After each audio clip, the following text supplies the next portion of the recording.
अगर आप भी चाहते हैं बिट्टू मलंगिया इंटरटेनमेंट का ऑडियो वीडियो सबसे पहले आप तक पहुंचे, तो लाल बटन को दबाकर चैनल को सब्सक्राइब करें और बेल आइकन दबाना ना भूलें। Presented by Pihu Music Darbhanga. Presented by Pihu Music Darbhanga. DJ Lal Babu, DJ Lal बाबू। अखन अपने सब सुन रहल छी बिट्टू मलंगिया एंटरटेनमेंट के समस्तीपुर।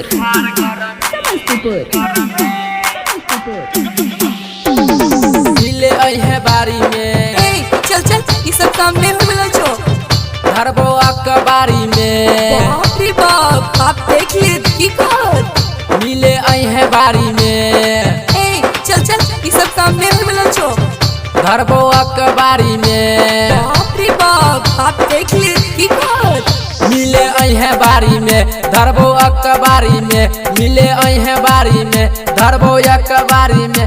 दे दहिया के देबो हम निकाल गरमी, छोड़ दे तो भीतर से तोहार गरमी, छोड़ दे तो भीतर से तोहार गरमी। DJ Bittu Malangiya, DJ Bittu Malangiya, Madhubani Madhubani.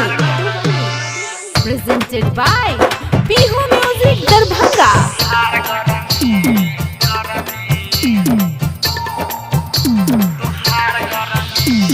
DJ Lal Babu, DJ Lal Babu, DJ Lal बाबू।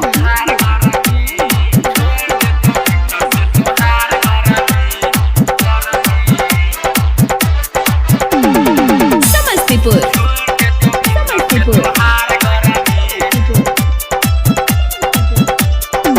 कोरा में जब बजियबो, जन्नत के सैर करबो, गोदी में अपना सुताई के लबो के tonic पिलाइबो।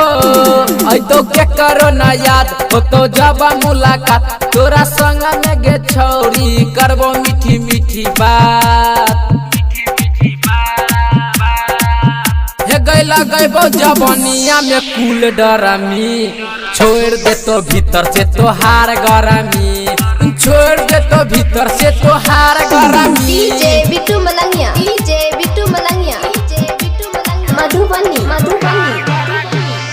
Presented by Pihu Music Darbhanga. DJ Lal Babu, DJ Lal Babu, DJ Lal बाबू। समस्तीपुर।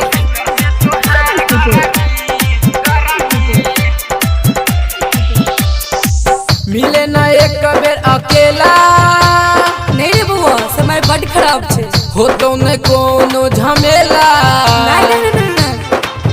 माजा देबो भरपूर, चल हट करबो लव वाला खेला। बेसी डरे ने गया अमर कहो समाचार, अपन पहले वाला प्यार छौरी जबही भुलाए। डीजे शिवजी के दे ही सिखाए, छोड़ दे तो भीतर से तोहार गरमी, छोड़ दे तो भीतर से तोहार गरमी।